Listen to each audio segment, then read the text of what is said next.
Let's get back now to George Goncalves from Cantor Fitzgerald. And we were talking before we were so rudely interrupted by Nike about reserves that banks are holding at the Fed. Obviously, the administration is trying to encourage these banks to lend that money out. Would the Fed like to see the same thing, or does it want to make sure that it keeps inflation in check by not letting too much liquidity out?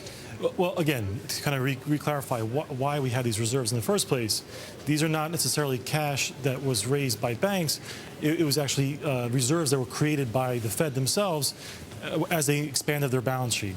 What's different, and there's some parallels that have been drawn between the U.S. experience and the Japanese experience of how they've done quantitative easing. And with the U.S., we've targeted, the healing of the asset markets and of the liquidity markets, which are actually coming around on their own.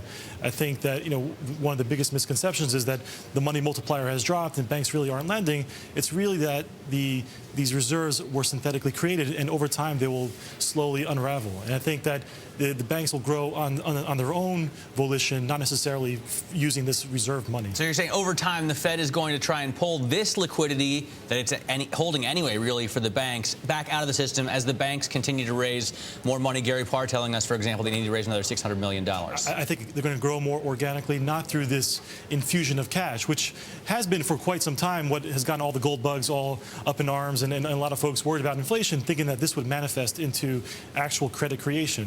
I think we're going to slowly see over the course of 2010 as these programs come out. In yesterday's Fed statement, there was a reconfirmation of a lot of these programs will go away on their own, and they'll have a drop-dead date early on in the year. I think that, as well as the Fed stopping its QE program of buying mortgages, will be a de facto tightening of monetary conditions. Money will get that much dearer in the year ahead. That will take away some of the excess money that's been running through the system. Banks will grow internally, organically, through capital raising, through their own growing of the banking model. If everything goes according to plan. Let me quickly ask you, only about 30 seconds left. Treasuries gaining today as investors seek out safer assets. Is this, in your opinion, a one-day move, two-day move, or are we going to see this as a new trend?